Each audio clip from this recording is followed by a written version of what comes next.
So Mark Anderson is an engineering consultant at Stat-Ease. We are so lucky to have him.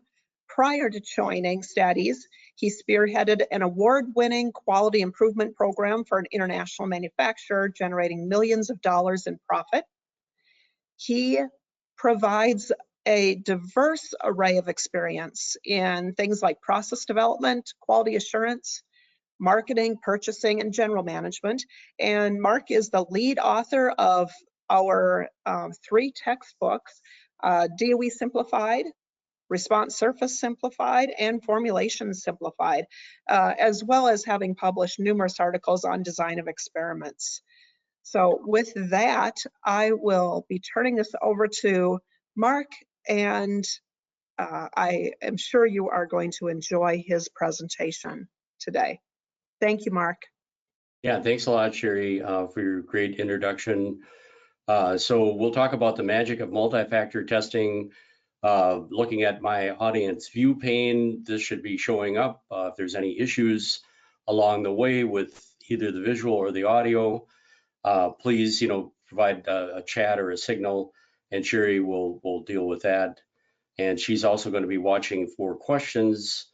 And if any of the questions come in that might be worth interrupting me for, feel free, Sherry.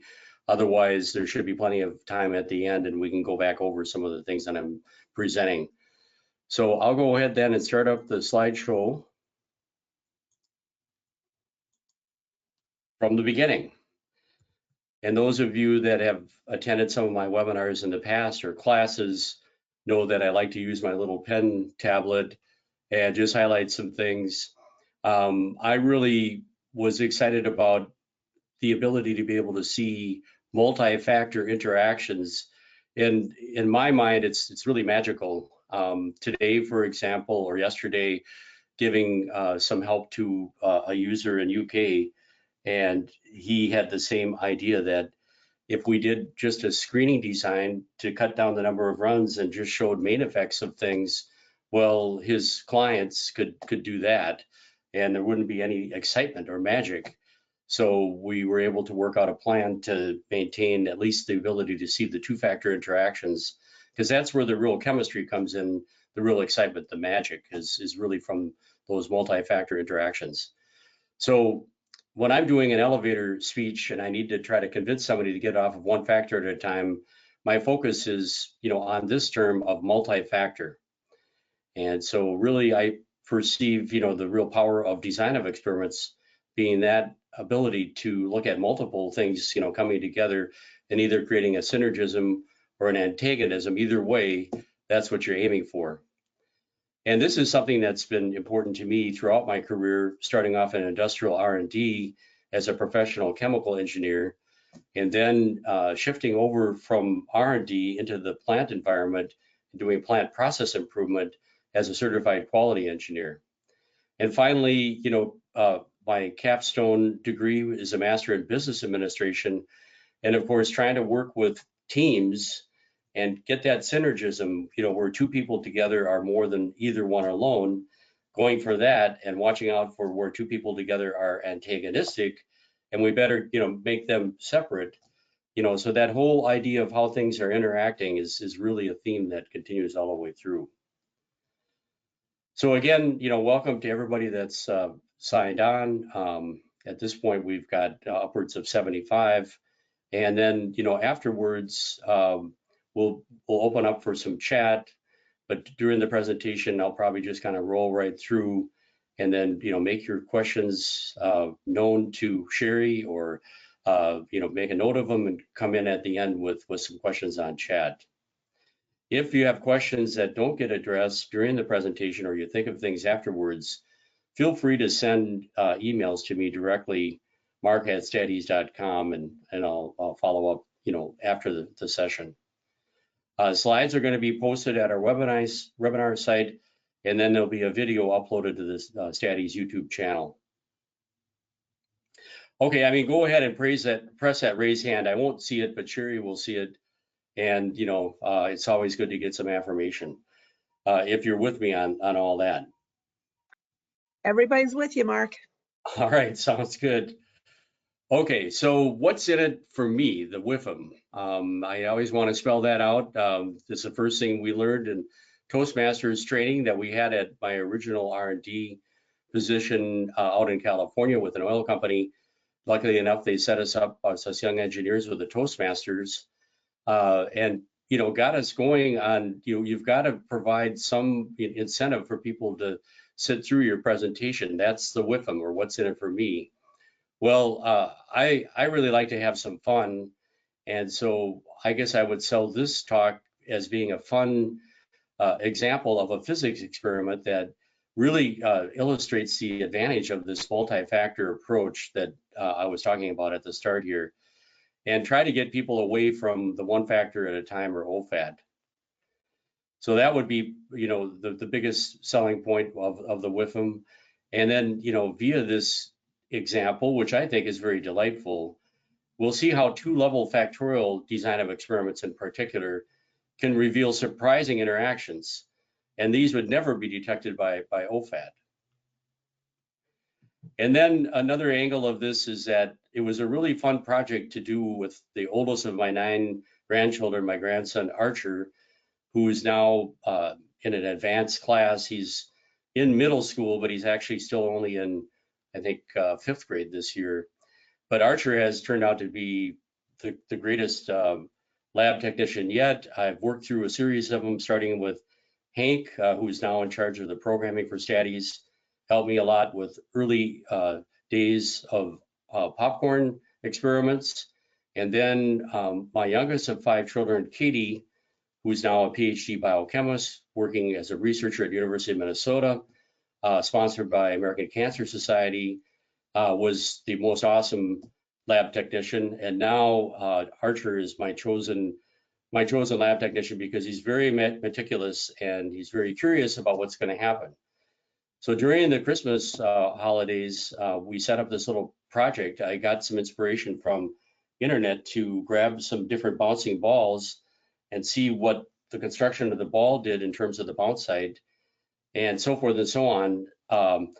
And lo and behold, we found out that some of the main effects, like the type of ball, would seemingly cancel out, like they didn't have an effect, but they actually did have an effect.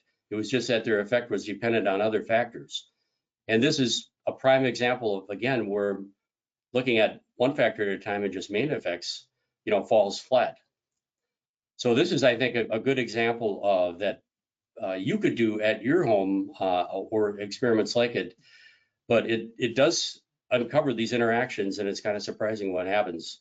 And it's not that easy to find demonstrations that do it, because mostly when you're doing manufacturing, you're working with things that have chemistry or naturally have interactions, but to do these physics experiments and find interactions is quite amazing. So those are the 3 points of what's in it for me that I wanted to emphasize. And then, who is this presentation for? Well, I feel like if you're a new person to DOE, this would be excellent. But even if you're experienced at doing DOE, it's always good to have, new examples that you can provide to people that are still doing the one factor at a time, and see if you can get them off that in favor of this multi-factor method.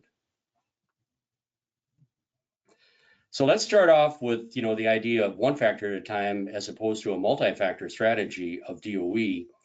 And who better than George Box, Sir Ronald Fisher's son-in-law, that carried on the torch from the original development of two-level design in the 20s and 30s in the fields of agriculture.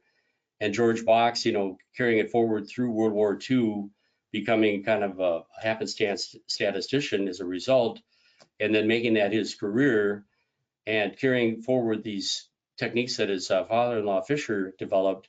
And this is an example where a company called SKF that's based in Sweden, they make bearings. They've been around for over 100 years. And they sent an engineer, Christopher Hellstrand, to Madison, Wisconsin, which happens to be literally steps away from me, at least Wisconsin is, because I'm on the border of Minnesota, Wisconsin, and a little bit of a drive from there to Madison. And George Box set up, there with this Quality Institute. And pretty soon people were coming from all over the world, like Christopher from SKF, to see if he could help them, apply a multi-factor approach.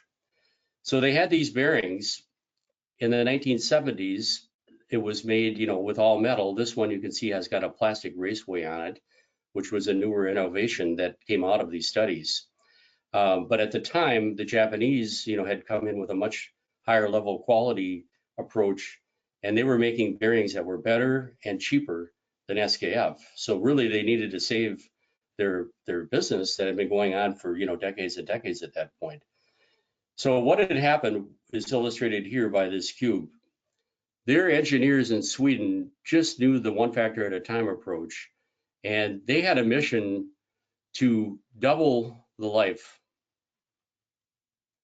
They needed to double the life to be able to maintain their market. And in this accelerated test, they were running at 17 hours at their baseline conditions, which is in this lower left front of the cube.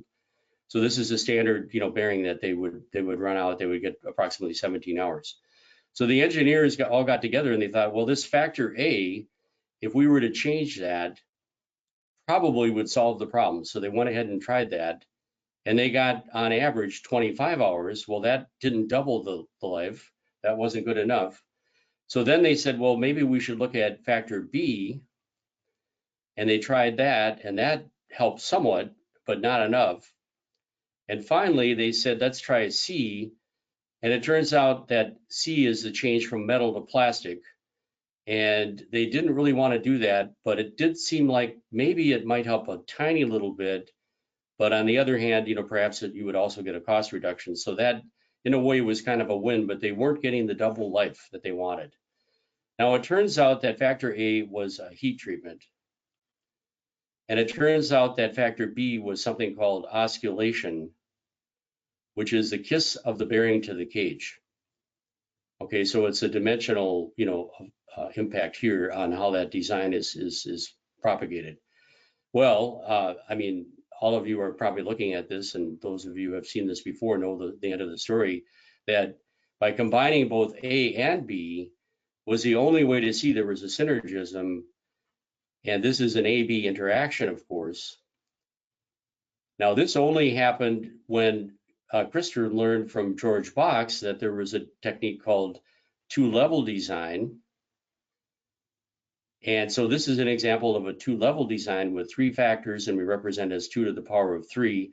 For you guys that are new to this sort of thing, this is kind of the fundamental design that Fisher developed, looking at different types of barley, different applications of fertilizer, and different levels of things like that. These levels can either be categorical, like the oscillation, or numeric, like the amount of heat, or it's kind of semi-numerical or semi-categorical. As long as you have two levels, you're good.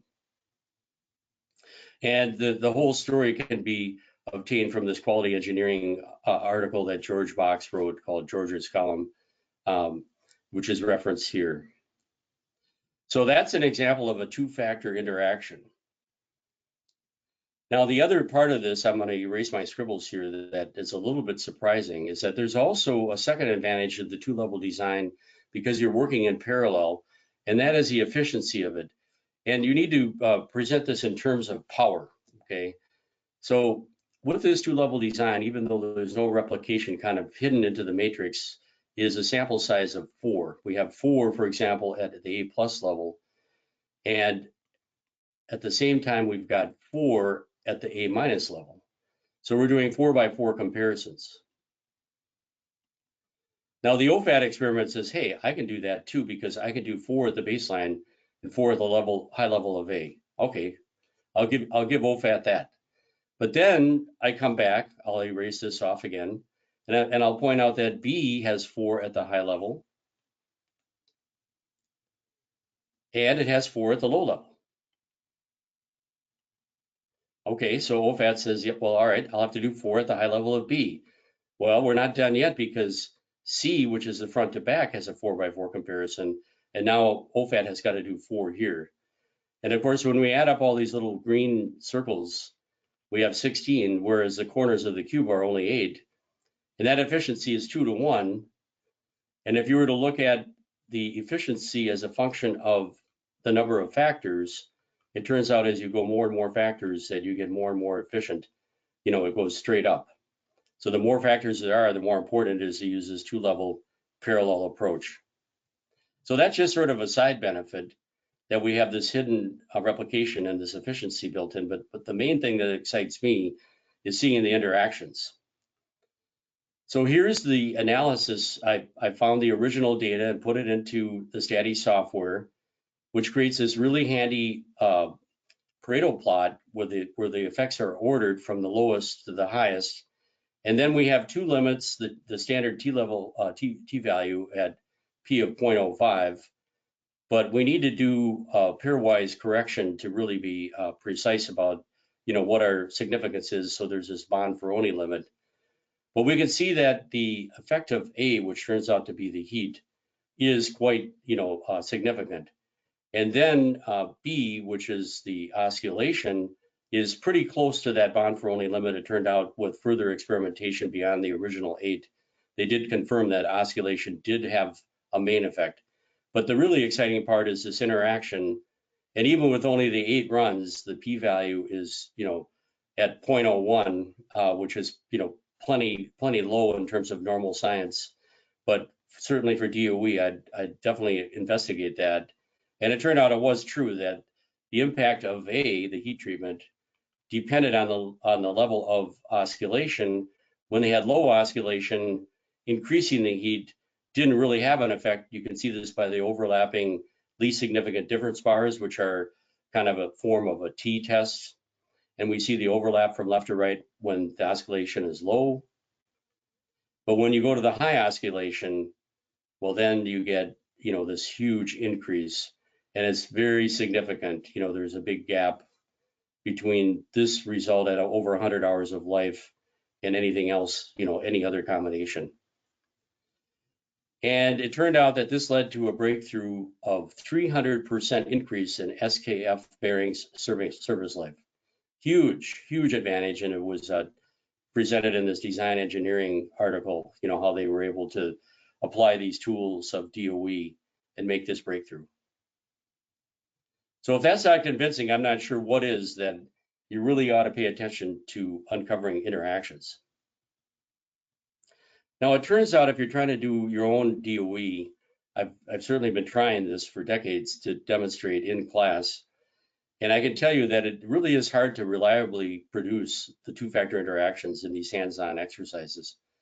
So I did a little bit of research before I wrote this article on the magic of multi-factor testing for quality progress to detail my experiments on bouncing balls.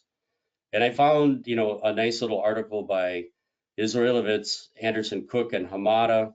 I know Anderson Cook. She has, done great things in the field. And so they were doing some experiments on prototype propellers made from plastic cups. But looking over what they did, it seemed like you could only develop minor interactions.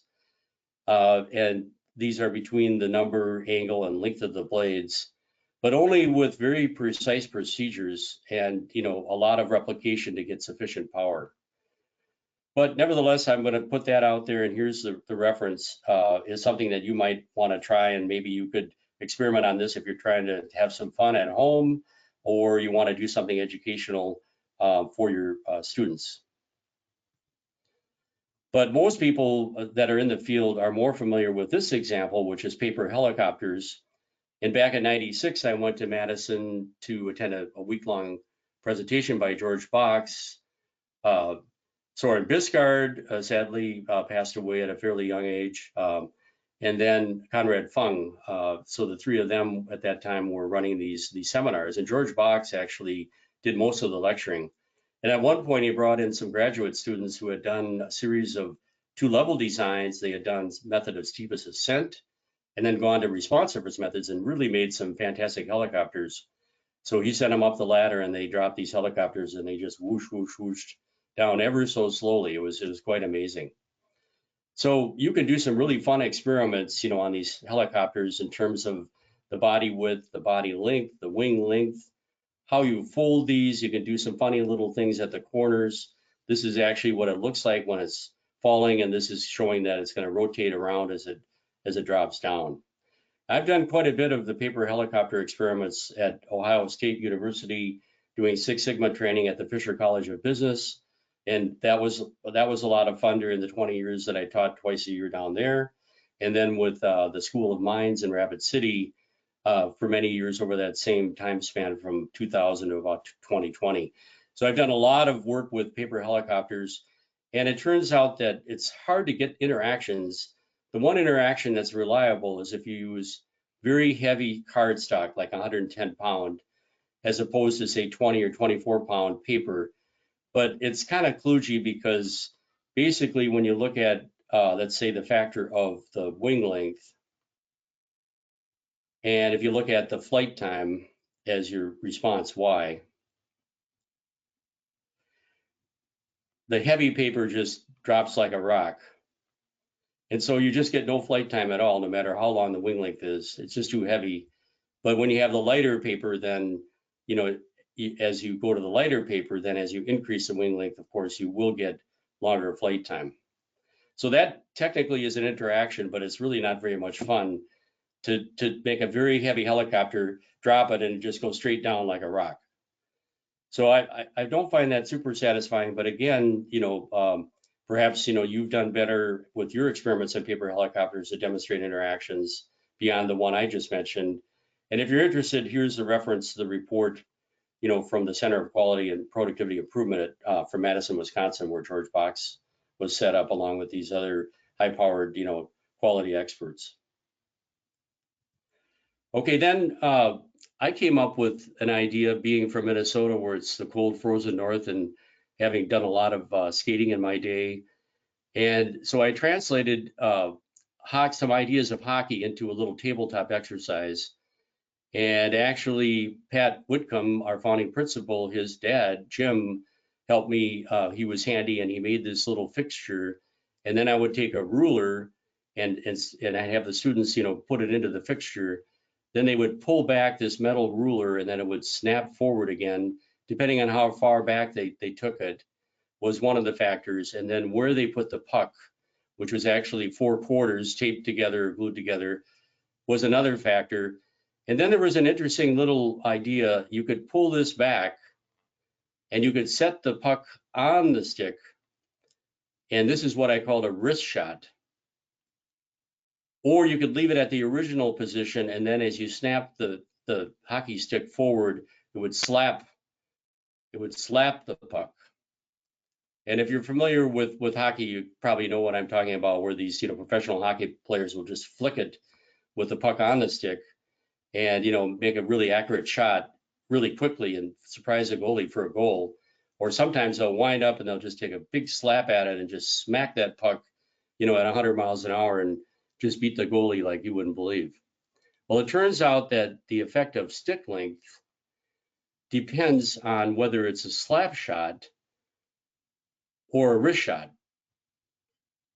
And for some reason, and you really only discover this if you take a log transformation, there's an interaction, and this is the actual interaction plot from the file that I brought up from Design Expert.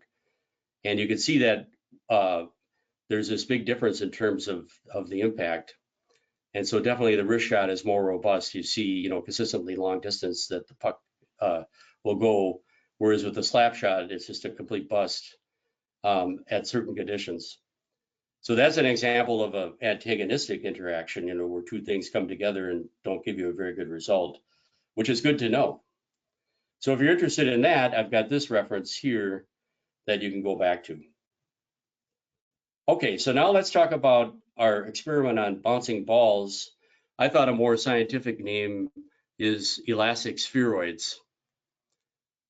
And so I did this experiment and I wrote it up, and lo and behold, it was published by Quality Progress in their May 2022 issue. And they wrote up a very nice, you know, article with lots of nice illustrations. So that was very gratifying. So Fun Physics Experiment Reveals the Magic of Multifactor DOE Testing is the title.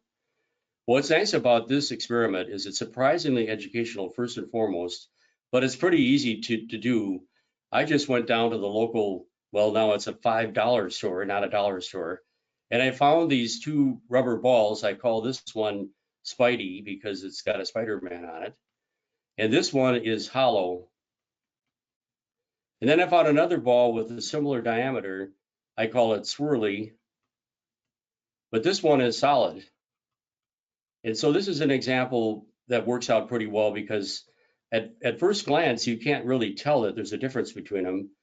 And so at first I presented to Archer, my grandson, and his sister, Lane, who was a couple years younger. I said, Archer and Lane, what do you think about these two balls that I've gotten? Which one do you think is going to bounce higher?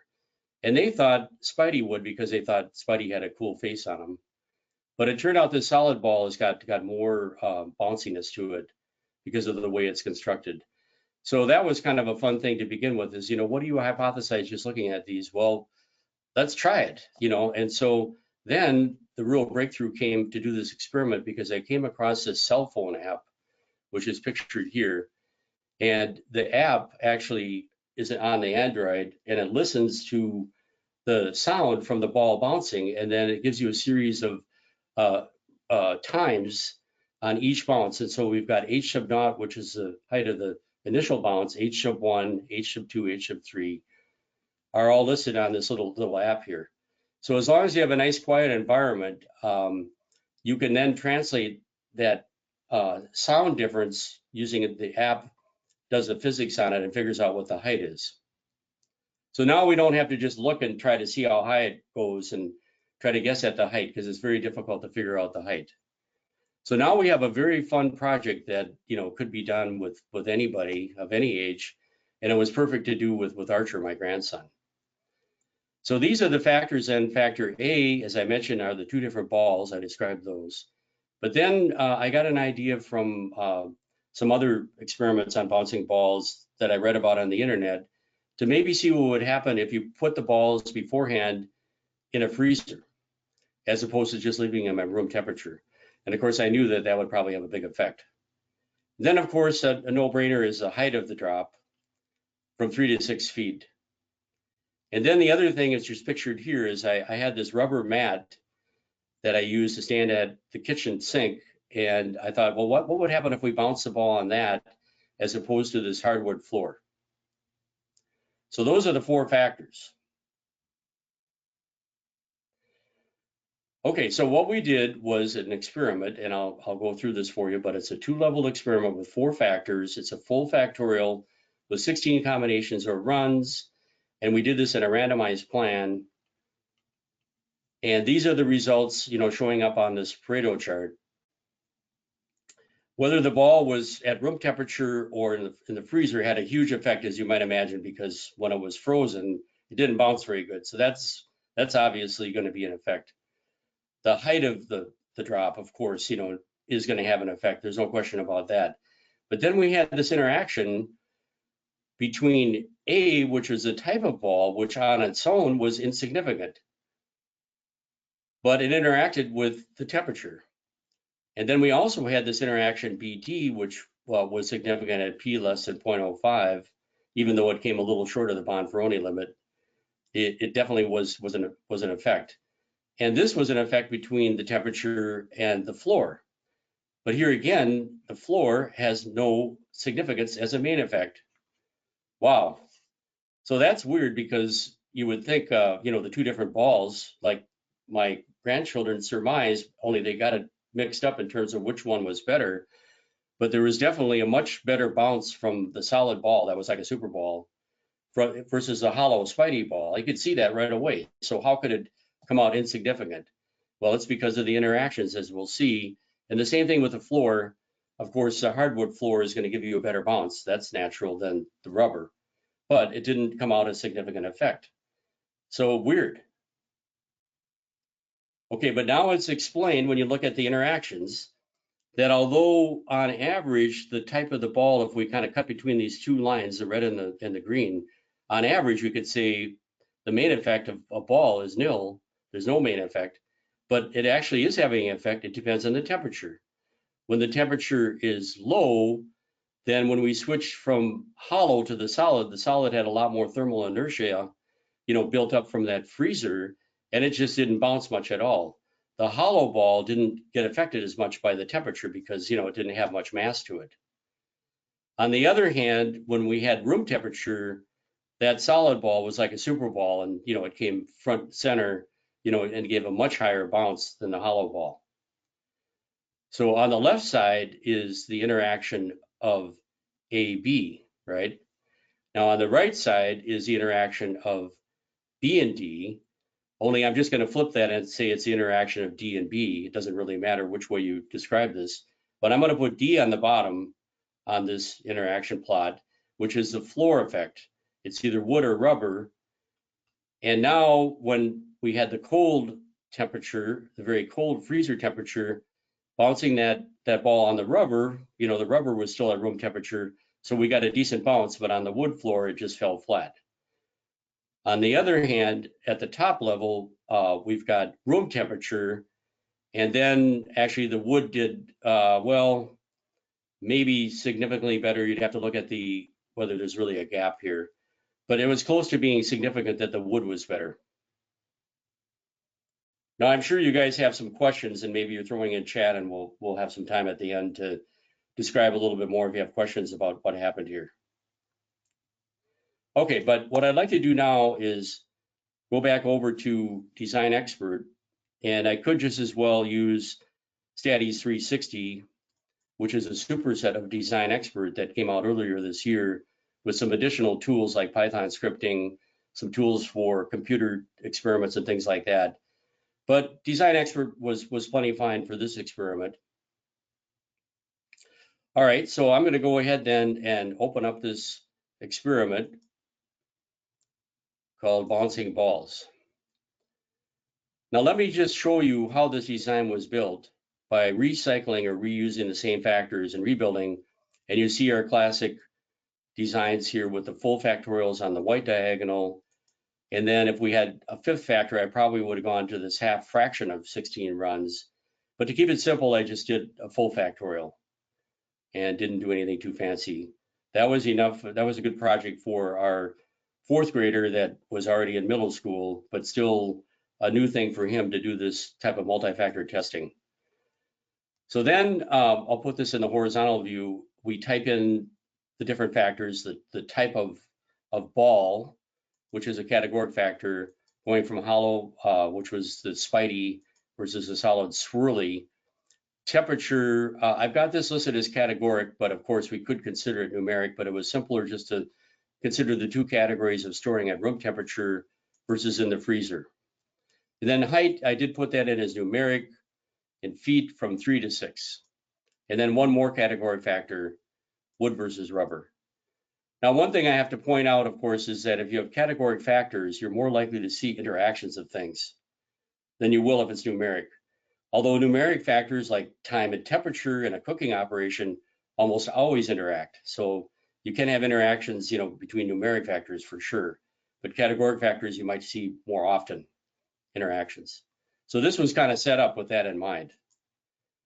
And then we have, the measures that we're taking, which is the time and the height, but these are totally related to each other. But I just went ahead and recorded, both the time that the app gave me and the height that it presented, from their internal calculations, just to be complete. And then this would be a way to determine if 16 runs would be enough. We might consider, what would be a difference in time that would be important for us to see, and what would be the normal variation. And because of the way that we did this experiment, there wasn't, a whole lot of variation. So I think the signal to noise ratio was pretty high, but honestly, I just went ahead and did the experiment. Ready, aim, fire is kind of my motto. Sometimes I just like to try stuff, but I'm pretty sure that we would have seen, if we would have looked at this beforehand, that 16 runs would provide plenty of power, well above the 80% that we normally call for. Okay, so here's our recipe sheet that's laid out from this rebuild, but the actual build is shown here with the data collected with the time and the height. And then you'll see that I had comments that I wrote in terms of when I did this. I guess it wasn't over the Christmas holidays. It was back in the summer of 2020. So this was a pandemic project while we're in quarantine. Anyways, you can see different notes here that I was taking along the way. And then I have more detail in these notes Oh, by the way, the idea came from one of my students at the School of Mines, South Dakota School of Mines and Technology. Gave me actually the original idea, and then there's details on the balls, where I bought them, different information, about the different factors that I have here. This is the name of the app. It's called Android Firefox, and so forth and so on. Most of these details are in the article on quality progress, so you can find them there. If you need anything on this, just let me know. Send to mark@statease.com, and I'll give you some links and things like that. So now when we look at, let's just look at the time, when we look at the effects of it, it comes up like this. And straight away, you see that there's some effects on this half normal standing off to the right. Then we look on the Pareto and we see this lineup. And just to be complete, I just thought, well, what happened to the main effective type and the main effective floor? And you can see they're down here like you saw on the slide. All right, and of course, when we look at the analysis of variance, the floor, D, and the type of ball, A, they're not significant at P of 0.05. So you think, well, they really don't have an effect. But when you look at the model graphs, then you see, here's the AB interaction that I presented, where the effect of the ball on its own doesn't look significant. But when you look at it in context of what the temperature is, it's very significant. It just depends on whether you've got the balls pre-set in the freezer or they're at room temperature. And then the other interaction is involving B and D.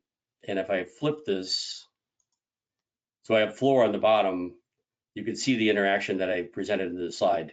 So on its own, floor doesn't have an effect. The bars overlap on either side, but it does have an effect. The floor does have an effect. It depends on whether you've got the ball preset in the freezer, which is a green line, it goes up, or it's at room temperature and it goes down from when you switch from the wood to the rubber.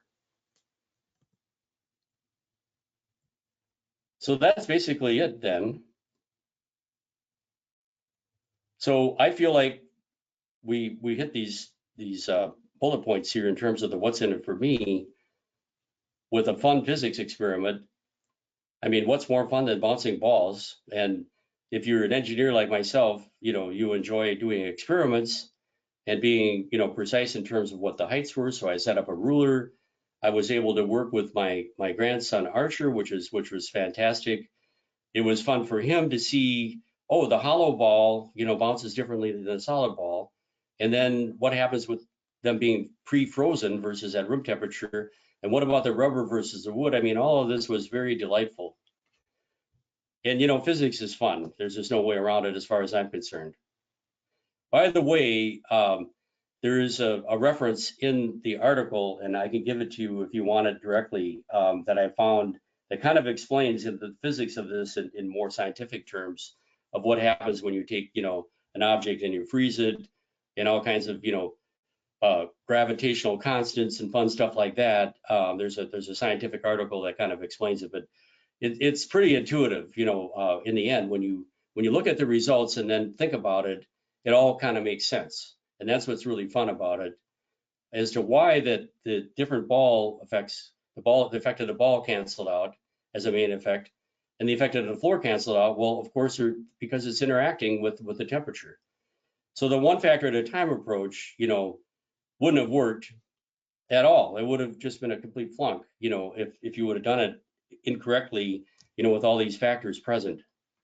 So only by doing the multi-factor approach of DOE does this work. So if you're in agreement that this all makes sense and you feel like this sounds like fun and you might like to try it at home, go ahead and put your hand up. And Sherry, you can report if you're still out there, if you're seeing anybody that might agree that this is a fun experiment and that it's informative and educational. Yes, there are people who agree with you. All right, I just need some. I don't need a lot of encouragement, as you probably know, Sherry. And it's the same thing that goes through my stupid puns, that I try out on my kids and grandkids. They know that I'm just going to sit there until somebody laughs or gives you some attention. Yeah. All right. We do have a few questions. Yep, and so I'm going to get to that. So just a couple of last slides here that I just want to mention that, in fact, you can go to our website, and if you go to the case study and white papers across the top and click that, and then if you change the content to home experiment, this not missing a trick fun physics experiment reveals the magic of multi-factor testing will come straight up. And there's a manuscript that's been posted so you can get more of the details there. And please, consider doing it yourself. And if so, let me know how it goes. And then also while you're there, you may want to then go down the list a little bit on the home experiments, and you'll see something called DOE it yourself. And I've compiled dozens of different hands-on projects. At some point, I'll get around to adding this bouncing ball to the list, but the paper helicopter's on there and all kinds of other things. So feel free to take a look at that list as well if you'd like to try some fun science projects. And then, as Sherry mentioned, I'm the primary author of this trilogy of books. And basically what I've discussed here falls into this first book, the DOE Simplified. That covers the 2-level factorials. And these are primarily used for screening many effects to find a few vital and then characterize the interactions, which is the exciting part. So all of that is covered in the first book, and the second book would get into more advanced designs that have at least 3 levels of every factor. And here you'd find the invention of George Box, which is a central composite, and other things like that. And then last but not least is formulation simplified. And this would work within the triangular mixture or phase diagram space. But here you really get some chemistry when you apply these mixture designs, because obviously you combine chemical A and chemical B, and who knows what might happen. It might blow up the whole house. So be careful if you're doing home experiments, into the mixture side. If you're working with chemicals, please be safe.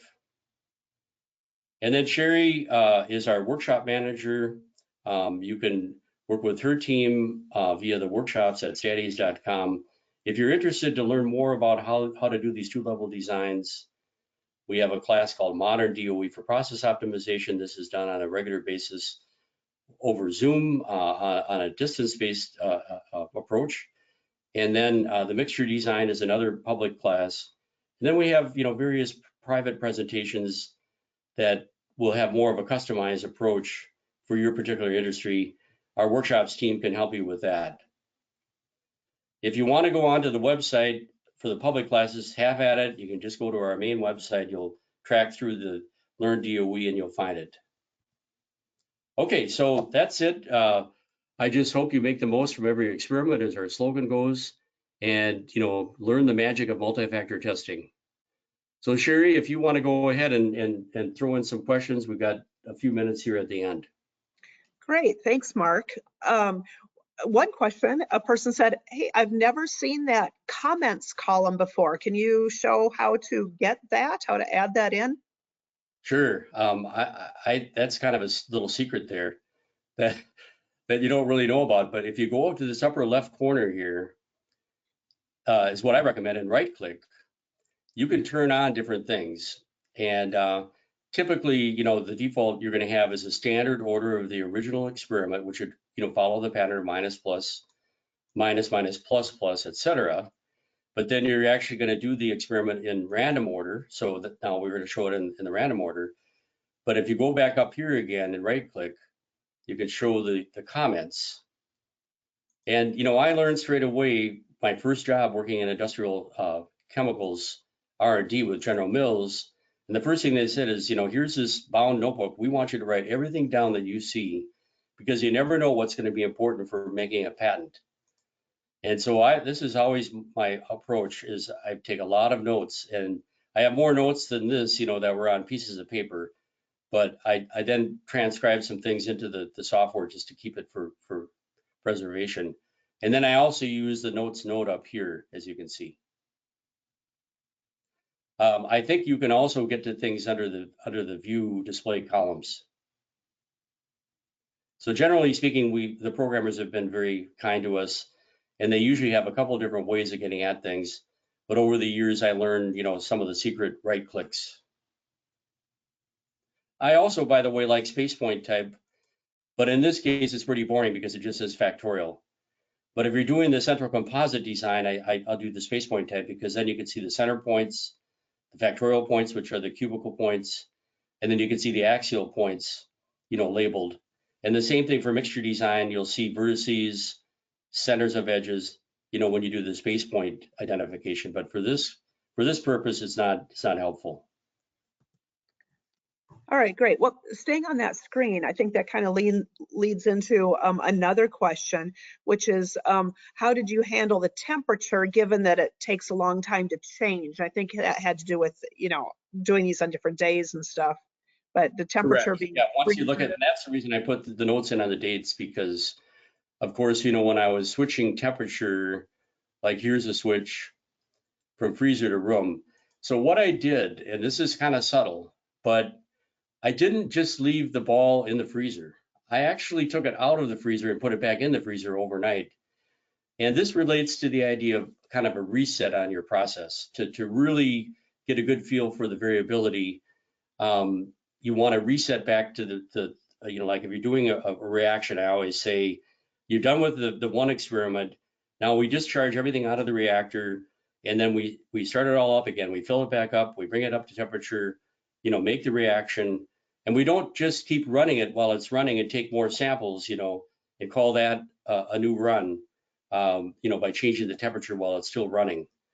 So I try to be very methodical about this whole approach and practicing what we preach in terms of a reset.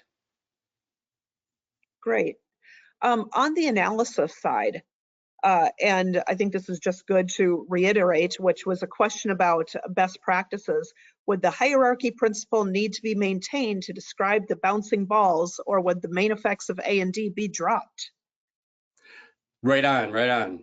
I normally wouldn't include A and D, but very often I will put them in just because it provides some convincing, that these really are not significant for people that are disbelievers, and just don't believe in stats.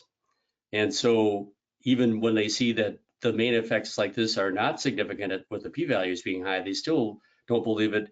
So then last but not least, I would, since I've got them in the model, I can show the main effects here, and the warnings are there, showing that they're part of the interactions. And if I average over, and then look at A, and then look at D, they're overlapping, but we don't want to show these main effects anyways. So what I would do then is I would go back and say, well, we really shouldn't include these. We should leave these in as error terms. And so let's just go back to the half normal. So this would be the way that I would press ahead and leave those effects, down here with these little ones below the t-value, and in this near zero family of effects over here on the left-hand side of the normal plot. Okay, well, see, that's how I would do it, and then the program would remind me that I have to put those in to maintain hierarchy. And that's the whole point of the question. And so then in the end, we put these effects in because to maintain a good model, if you're switching from coded back to original units of measure, for example, and don't have these buckets to put the cross products in, then your R-squared values would be incorrect. So thank goodness for the program, because even for my situation, even though I know that 100 times over, the program is always watching over me and slapping my fingers whenever I do something, that's out of line. Great, thank you. Let's see. Okay, a more general question here. And hold on while I have to make the screen bigger so I can read it.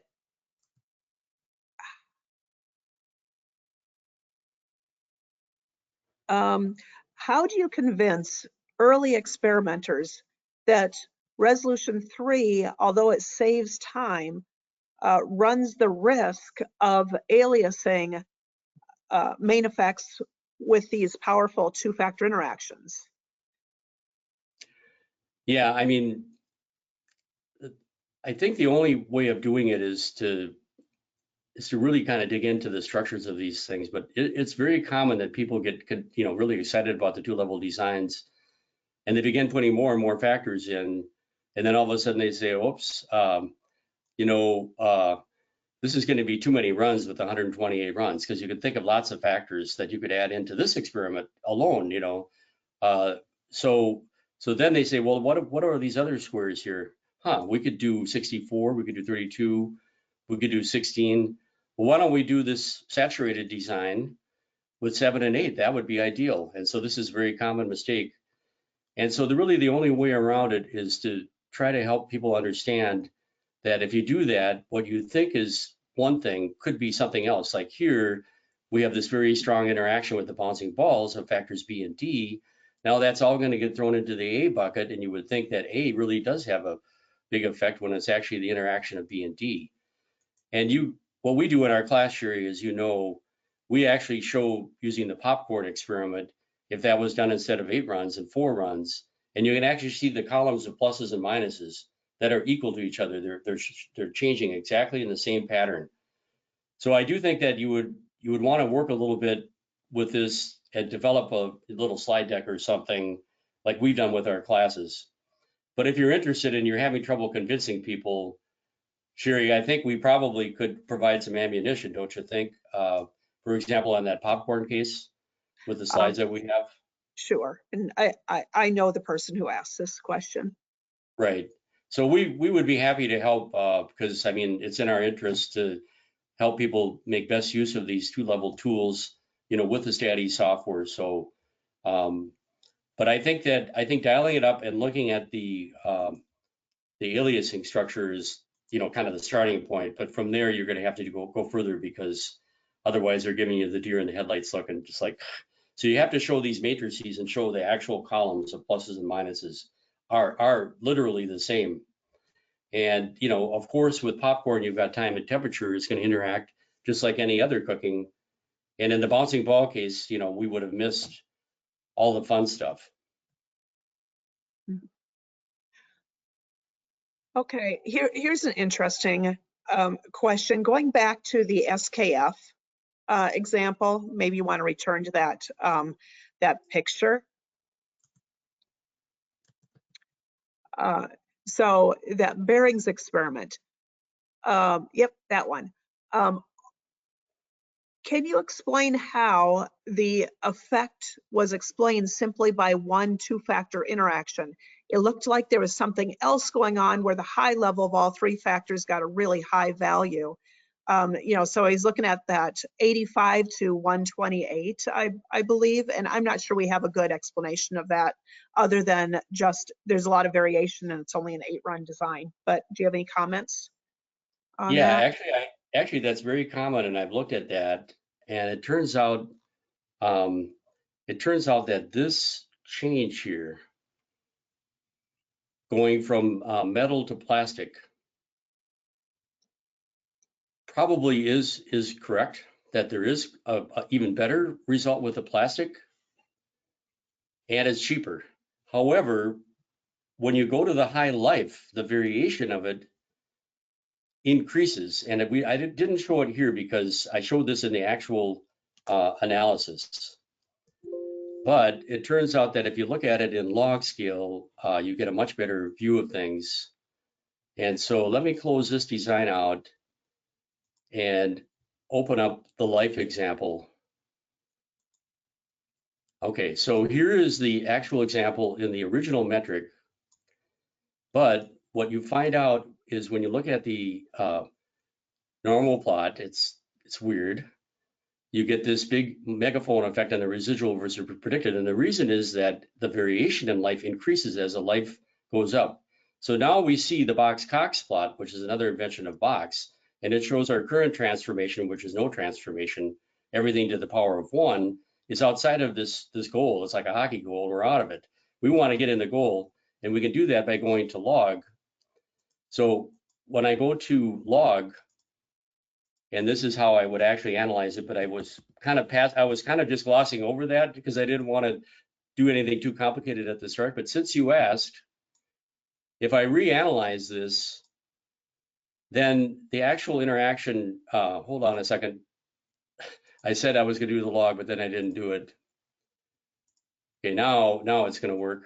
Now we have a much better pattern in the diagnostics, the normal plot, residual versus predicted, no outliers, and we're in the zone for Boxcox, but then it causes this to come out. So you notice that when we get to the high life, the variation is much more than what we see on the cube plot from 85 to 128. So the point is that with only 8 runs, this last little bit of the effect of the C, it's in the family of just insignificant effects, and C itself isn't coming out significant. Isn't that something? But as a matter of fact, if we had done more runs, we would have shrunk the bars here, and then we might have been able to see that there really is an effect of C, as it turns out. All right. Thank you so much, Mark. We are coming up on 2 minutes until our next speaker, so I am going to just thank you for your contributions today, and then we will take a 2-minute break here and then come back to our second speaker of the day. Okay, thanks, Sherry. And thanks everybody for attending. Take care now and enjoy the next talk. Thank you.